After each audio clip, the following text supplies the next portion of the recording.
தக்காளி தொக்கு செய்ய போகிறோம்.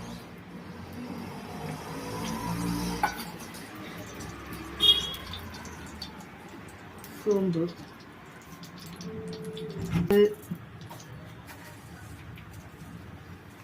கடுகு போட்டு ஜீரகம் போட்டு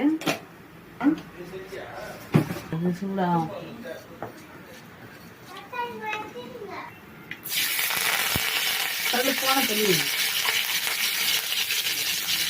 வெங்காயம் போடுறோம். பூண்டு, மிளகாய்,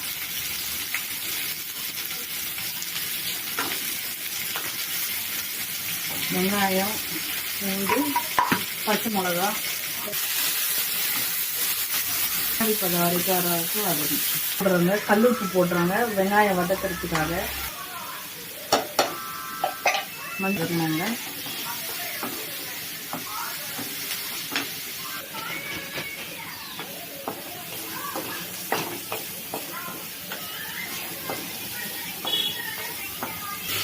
வெங்காயம் போடுறோம், தக்காளி போடுறோம்.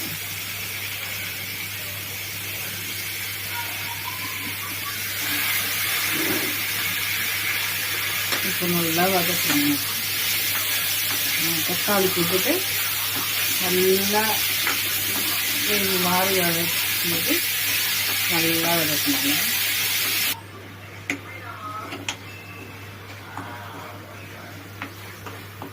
போட்டுக்கணுங்க.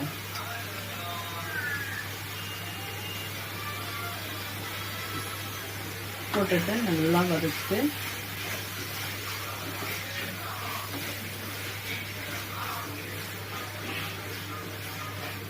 அளவு தண்ணி ஊற்றுறேங்க.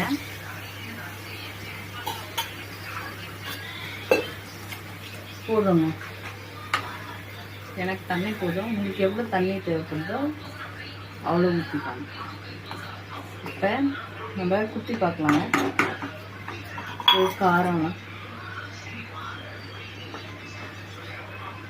காரம் பத்தாதுங்க. பத்தலைன்னா நான் இன்னும் கொஞ்சம் போடுறேன். இது கொடுங்க. கொஞ்சம் போட்டேன், பத்தலை, திரும்பியும் நான் போடுறேன். எவ்வளோ உப்பு வேணும் எவ்வளோ காரம் வேணும் உங்கள் விதத்துக்கு ஏற்ற மாதிரி நீங்கள் போட்டுக்காங்க.